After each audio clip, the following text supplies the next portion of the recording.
bəzi vaxtlar çıxıb deyirlər, yox, bu feyş bir sözdür, Paşinyan deyib. Paşinyan düz deyib və deyir də, yaxşı.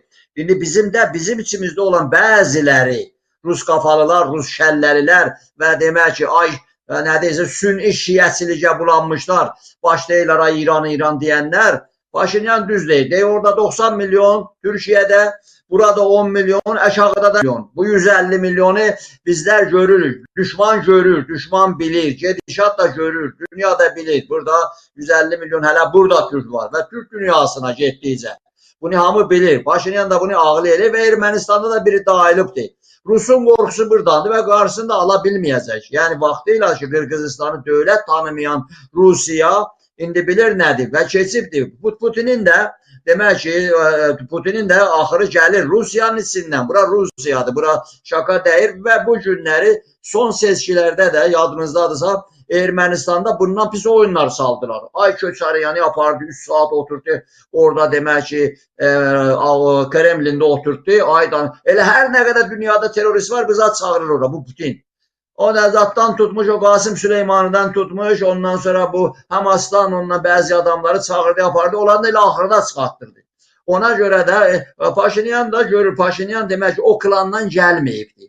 Paşinyan 90-cı ildən sokaqlarda jurnalist kimin zindanı filanı dirişib bunlarla, ağlı işləyir və görür də bu demək ki, Rus orbitindən çıxmaq, bu erməninin özünə də bir xoşbaxtlıq gətirər və burada əgər demək ki, himayədar istəyirsən, Azərbaycan heç istəmədən qalib gəlib Azərbaycan, hər nə də eləyibsiz Azərbaycana qarşı, terror da eləyibsiz, savaşa da giribsiz, ondan filan, hamı da sizi dəstəkləyib. Makrondan, Putindən tutmuş və bəzi bir Avropada olan ölkələr filanlar. Dəstəklədilərsə, nə oldu? Azərbaycan qalib gəldi. Azərbaycan millət, ordu, dövlət qalib gəldi. Salam, hər vaxtınız xeyir olsun, dəyərli Media Türk TV izləyiciləri. Gündəm Masada verilişinin bugün olan növbəti canlı yayın buraxılışı ilə sizin qarşınızdayıq. Studiyada Heydər İsmaildir. Hər zaman olduğu kimi regionda və dünyada baş verən ən önəmli, mühüm hadisələri müzakirə etməyə çalışacağıq. İlk bu saat olan buraxılışımızda isə tanınmış Güneyli siyasətçi, Güney Azərbaycan Demokratik Türk Birliyi Başkanı Əjdər bəy Tağızadə bizimlə birlikdə olacaq. Hər vaxtınız xeyir olsun, salamlayırıq Əjdər bəy sizi. Hoş bulduk və təşəkkür edirəm minnətdaram. Biz də təşəkkür edirik ki, canlı yayımızdasınız. Ən önəmli, kritik və gərgin hadisələr yenidən bölgədə müşahidə olunmaqdadır. Ermənistan ərazisində yeni müharibə hazırlıqları başlayıb. Bu hazırlıqları həyata keçirmək istəyənlər isə Rusiyaya bağlı göstərişləri yerinə yetirən, sifarişlərlə hərəkətə keçən Qarabağ klanının keçmiş üzvləridir. Separatçı rejimi yenidən xortlatmaq və tamamən Azərbaycanın dəyişdirmiş olduğu reallığa qarşı əks mövqedə düşərgədə yer alan şəxslərdir. Robert Köçəryan və digərləri yenidən küçə-küçə, şəhər-şəhər, qəsəbə-qəsəbə, kənd-bəkənd əraziləri, yerləri gəzirlər. Müəyyən insanlarla bir araya gələrək yeni vədlər söyləyirlər ki, biz yenidən ayağa qalxmalıyıq, güclənməliyik, Qarabağa qayıtmalıyıq.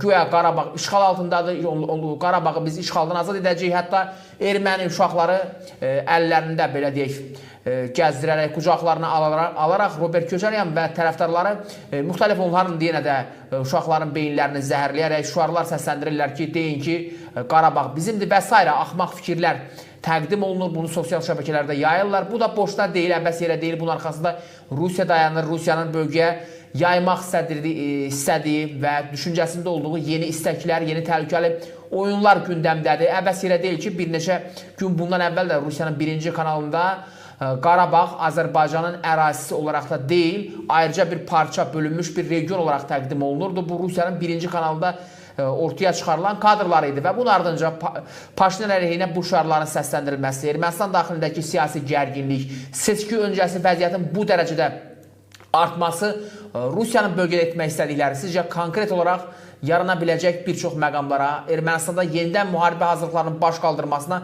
biz necə baxmalıyıq, nələr gözlənilə bilər və Rusiya indi bununla nəyi planlaşdırır?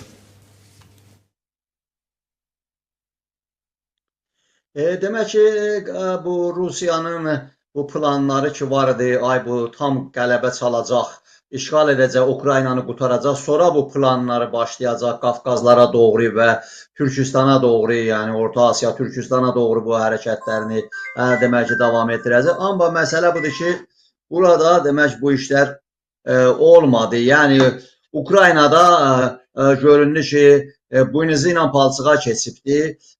Və Ermənistanda demək olar ki, bu ermənilər də 100 ildən sonra bir böyük bölümü bunların ağla gəliblər. Yəni bunlar dənədilər də, yəni gəldilər, Paşinyan da düz deyirdi. Neynədik orada? Getdik Qarabağda, məktəb tikdikmi, hamam tikdikmi, ondan sonra mədəni mərkəzlər tikdikmi, neynədik biz? Heç bir şey eləmədik.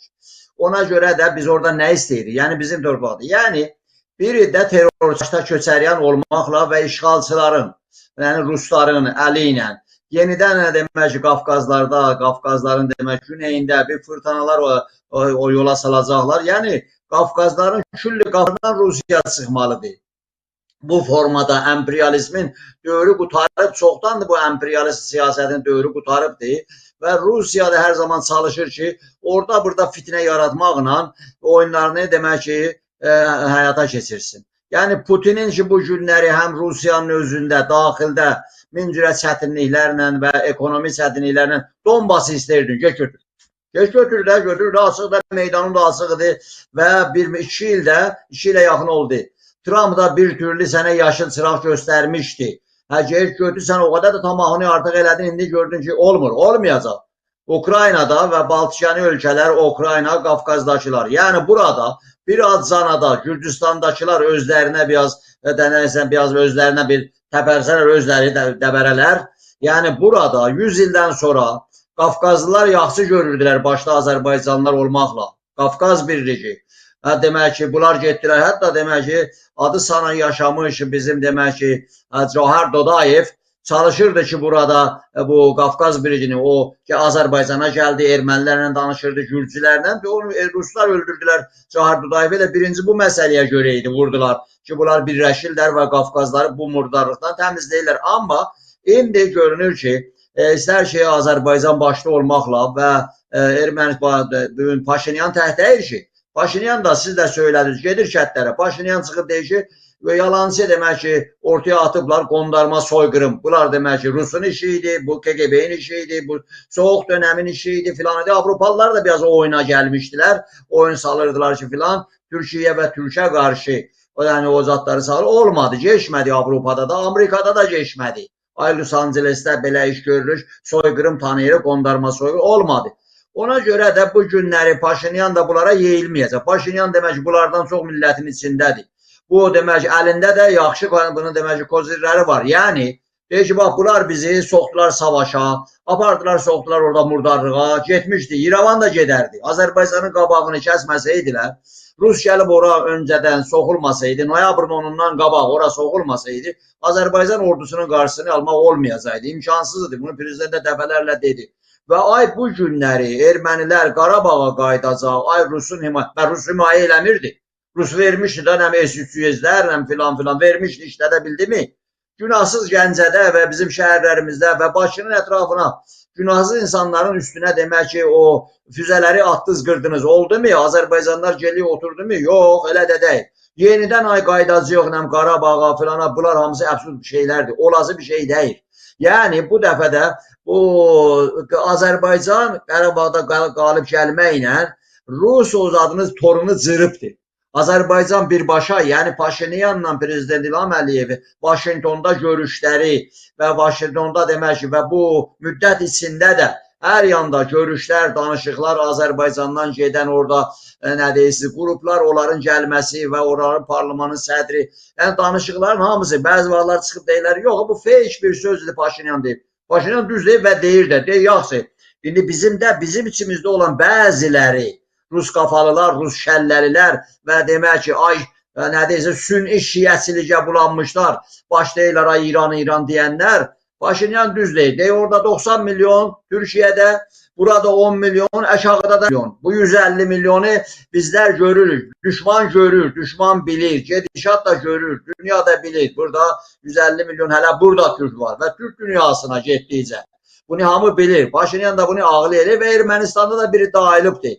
Rusun qorxusu buradadır və qarşısında ala bilməyəcək. Yəni vaxtıyla ki Qırğızistanı dövlət tanımayan Rusiya indi bilir nədir və keçibdir. Putinin də demək ki, Putinin də axırı gəlir Rusiyanın içindən. Bura Rusiyadır, bura şaka deyir və bu günləri son seçkilərdə də yadınızdadırsa Ermənistanda bundan pis oyunlar saldılar. Ay Köçəryanı apardı, 3 saat oturdu orada demək ki, Kremlində oturdu. Aydan elə hər nə qədər dünyada terörist var, bizi çağırır orada bu Putin. O Nəzatdan tutmuş, o Qasım Süleymanıdan tutmuş, ondan sonra bu Hamasdan ondan bəzi adamları çağırdı, apardı, onları da elə axırda çıxartdırdı. Ona görə də Paşinyan da görür, Paşinyan demək ki, o klandan gəlməyibdi. Paşinyan 90-cı ildən sokaqlarda jurnalist kimin zindanı filanı dirişib bunlarla, ağlı işləyir və görür də bu demək ki, Rus orbitindən çıxmaq bu erməninin özünə də bir xoşbaxtlıq gətirər və burada əgər demək ki, himayədar istəyirsən, Azərbaycan heç istəmədən qalib gəlib Azərbaycan, hər nə də eləyibsiz Azərbaycana qarşı, terror da eləyibsiz, savaşa da giribsiz, ondan filan filan, hamı da sizi dəstəkləyib. Makrondan, Putin'dən tutmuş və bəzi Avropada olan ölkələr filanlar dəstəklədilərsə, nə oldu? Azərbaycan qalib gəldi. Azərbaycan millət, ordu, dövlət qalib gəldi. Və bu gündə, bu gücün qabağında kimsə durmayacaq. Çünki Azərbaycanın bu günləri, bugünkü durumu var ya, ölkənin, məmləkətin varı, dövləti, imkanları və dünya ilə ilişkiləri, istər Ərəb dünyasında, istər İslam dünyasında, istər bölgədə, istərsə də Avropada, Amerikada, hamı ilə, Azərbaycanın ilişkiləri hamı ilə normaldır, münasib yerdir. Və bir şey də var, Azərbaycan bir şey var, həm millət məsələsi var və yerindədir, bir yumruğa çevrilir anında, həm də demək ki, maliyyəsi və inkişafı, maliyyəsi Azərbaycanın həmişə, Azərbaycan prezidenti hər zaman söyləyib, ən pis günlərdə, dar günlərdə deyib pulumuz var və pulunu da verib, hamıya da pulunu da verib, neftini də verir, pulunu da verir, Erməniyə də verir, bedava da, su da verir, işıq da verir, qaz da verir, ondan sonra petrol da verir, ondan sonra ermənilər də yalvarır. Mən dəfələrlə bu xarici ölkələrdə, Amerikada filan erməniləri görmüşəm, ağlayırdılar. Ağlayırdılar, bırdımızı deyirlər, ücü yanır ki, Azərbaycandan bizim nə işimiz, ay bir də qayıdaq, bir də gedək, Azərbaycana gələk, yaşayaq, orada demək ki, xoşbaxtlıq görər. Neyniyəcək, Ermənistanı Rusiya hara aparacaq? Hər tərəfdən bağlıdır və bir dəfə də Rusiya istəsə burada, o nəmay tankçıları göndərir bir yana, ay Putin danışdı, ay demək ki, filan oldu, ondan sonra Putinin ətrafında olanlarından 5 bətəri vardı, öldü getdi. Öldü getdi və hər gündə bir yuxu görürdü filan eləydi.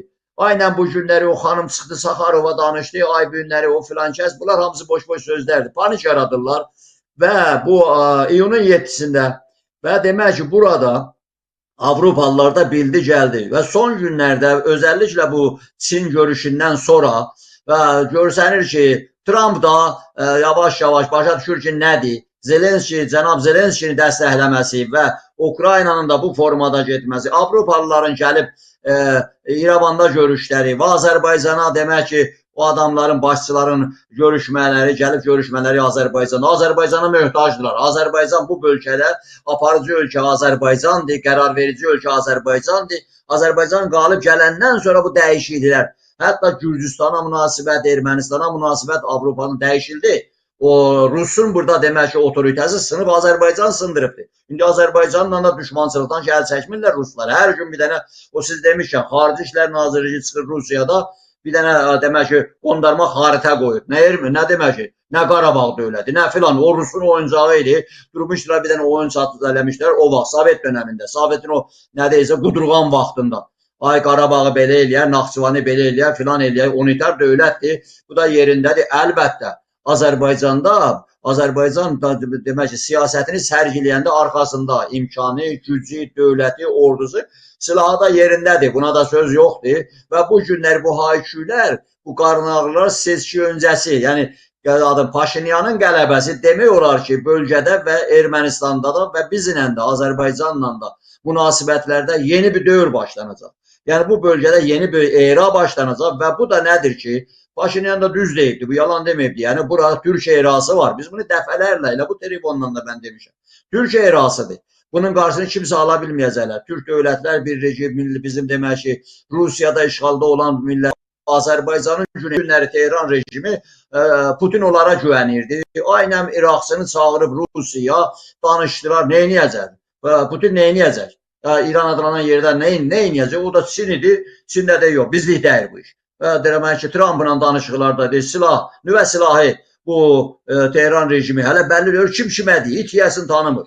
Kim kimədir? Nüvə silahını demək ki, düzəldə bilməzlər, haqları yoxdur. Körfəzdən demək ki, açmalıdırlar hər yanı. Yəni Putin də buradan deyəcək boş-boşuna gedin qabağa, mən gələ boş söz deyil. Heç kəs də Putinə inanmır. Yəni bu bölgədə bunlar demək ki, Rusiya boş-boşuna, yəni hayküy salmaqla, panik yaratmaqla, ay demək ki, Köçəryanı gətirir. Orada bir dənə də Vardanyan gətirib hələ zindandadır. Vardanyan bir tayı zindandadır. Ay pırla çıxardacaq. O necə ki, İvanişvili var idi Gürcüstanda. Gətirdilər, pul payladılar, elədilər. Hələ demək ki, amma o işlər ki, cənab Sərkaşvili görmüşdü orada Gürcüstanda. Onu ki, poza bilmədilər ki, yəni Gürcüstan da asılıdır bundan. İyunun 7-sindən sonra Azərbaycan o mövqedə ki, dayanır, yəni bayraqlar kimi Azərbaycan burada dayanır. Bir dövlət gücü ilə, imkanları ilə və tutduğu o demək ki, qonşulara münasibətdə, xarici dünyada demək dünyaya münasibətdə Azərbaycan burada dayanıb bu mövqedə. Yəni Rusun orbitindən çıxmaz, çıxıb da. Yəni açıqcasına Sayın Heydər bəy, biz demək ki, biz Rusa qalib gəldik 44 günlük savaşda. Azərbaycan dövləti, Azərbaycanda bu millət Rusa qalib gəldi. Rus gəlib soxulmuşdu noyabrın 10-undan qabaq o demək ki, Ermənistanı hazır idi. Bir gecə töküldülər, doldular Azərbaycana. Amma gördünüz necə quyruqlarını qoydular filan yerə getdilər, suları sülə getdilər. Əlaşları yox idi. Və fikir edirlər ki, yenidən başqa formada gələcəklər və ən gözəl siyasətlərin biri də Azərbaycanda bu idi ki, bunu Azərbaycan dövləti yaxşı bilir. Nə qədər bu rusofillərin, bu farsofillərin, yalancı müsəlmancı, yalancı İrancı, yalancı rusofillərin beli qırılsa, nə qədər qırılsa bunlar Azərbaycanda təmizlənsə, 5-ci qalondur, 6-ci qalondur bu məmurcığazların nə qədər beli qırılsa, bu dövlətdən təmizləndikcə, nə qədər Azərbaycanın içində təmizlənsə, Azərbaycan həm Gürcüstanda, həm də demək ki, Ermənistanda öz münasib siyasətini Qafqazlarda dəfələrlə bizlər də söyləmişdik illərdir, bunu cənab prezident də dəfələrdir. Bu Qafqazın ağası, bəyi, sahibkarı, hər şey bizik. Bizi ancaq bu günləri boş əlindən yox, dolu əlindən bizik və yarın da bizik. Yəni yenə də qayıdıram o söhbədə ki, Paşinyan qayıdıb deyəndə ki, burada 90 milyon Türkiyə və Türkiyə ilə də məcburdur bu yolu aça. Biznesinə görə, yaşamağına görə, ondan sonra min dənə tarixi burada hayküy salıblar. Təhsiri götürüblər, soyqırım eləyirlər, amma elə getsə, əgər sənədlər açılsa, onda bəs bu demək Türkiyədə bu 2 milyon Türkiyə Osmanlı dönəmi öldürənlər kim idi? Orada demək erməni dövləti yaradanlar kimi fitvası ilə yaradırdılar. Əlbəttə orada Rusun əli yoxdur ki, bu İngilisin, Fransanın da əli var idi, Amerikanın da əli var idi. Orada demək ki, Kürt dövləti yaradanlar kim idilər, qırdılar arxadan Türk dövlətinə, Osmanlı dövlətinə, Türkiyə arxadan qılıncı vurdu. İndi bu günlər bu fitrələr yatıb.